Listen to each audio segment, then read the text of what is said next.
Marcel Amont, célèbre chanteur de variété française est mort, dans la nuit de mercredi à jeudi. L'interprète du Mexicain avait 93 ans. Une bête de scène nous quitte. Marcel Amont est décédé dans la nuit du mercredi 8 au jeudi 9 mars à l'âge de 93 ans, a annoncé sa famille dans un communiqué à l'AFP. Ceux qui l'ont connu et vu en concert s'accordent tous pour parler de lui comme d'un véritable prodige du spectacle. La star que l'on connaît aujourd'hui naît le 1er avril 1929 à Bordeaux, d'un père employé de chemin de fer et d'une mère infirmière. Très tôt, il aime agiter les salles de classe et faire rire ses camarades, il devient vite le gamin populaire. Au moment de choisir une orientation, il hésite longuement, ses parents aimeraient qu'il préfère un vrai métier quand il voudrait tenter sa chance dans la chanson. La passion l'emportera, grâce à Yves Montand, qu'il voit sur scène en 1948. Le jeune homme commence alors à écumer les cabarets de Bordeaux. Il réitère 2 ans plus tard sur la capitale, et réussit à décrocher le gros lot en 1956, il est engagé pour faire la première partie d'Édith Piaf à l'Olympia. Consécration d'abord indiquée comme supplément, il passe rapidement en seconde place sur l'affiche et est sacrée révélation de l'année. Son succès auprès du public est tel qu'il y enregistrera son premier disque, qui sera récompensé du Grand Prix de l'Académie Charles Cros avec Juliette Gréco et Serge Gainsbourg. Le jeune Marcel Amont se taille une place de choix dans le milieu, il commence au cinéma avec Brigitte Bardot dans La mariée est trop belle, Boris Vian lui fait chanter la Java des bombes atomiques, tandis qu'il devient très proche de Georges Brassens. Ce dernier lui écrira une chanson, Le chapeau de Mireille. Ce n'est que le début du succès, qui continuera avec l'album Bleu, Blanc Blond en 1959, puis avec son premier show à Bobino, qui jouera à guichet fermé pendant plus de 3 mois en 1962.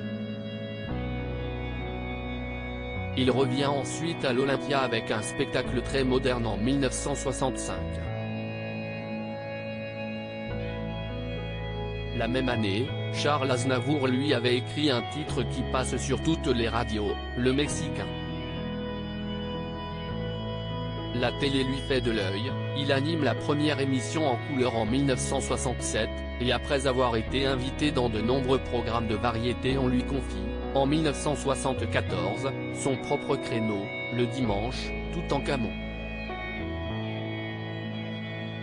La décennie suivante sera moins brillante pour Marcel Amont. De son propre aveu, ce sera une traversée du désert. Plus tard, le chanteur reconnaîtra avoir trop misé sur la scène en oubliant ses disques.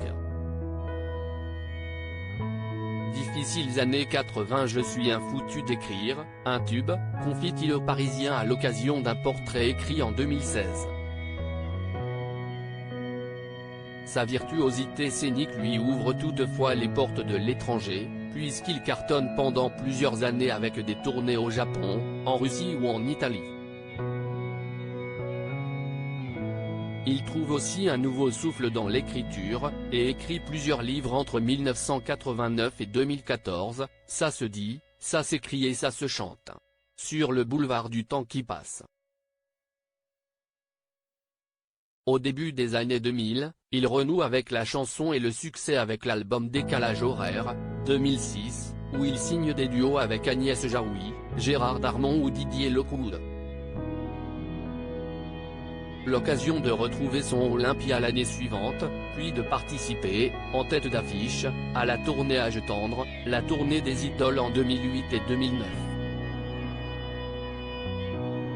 Il y retournera pour le 10e anniversaire de l'événement, entre novembre 2016 et février 2017. Le chanteur était marié depuis ses 47 ans à l'amour de sa vie, Marlène, avec qui il a coulé des jours paisibles dans leur propriété sur les hauteurs de Saint-Cloud. Ensemble, ils ont eu 2 enfants, Romélie et Mathias. Avant leur mariage, il était déjà papa de 2 enfants d'une précédente union, Katia et Alexis.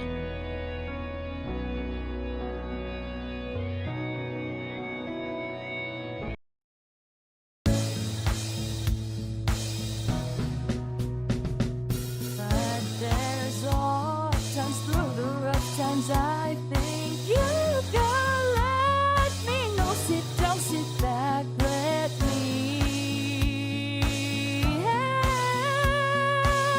you out.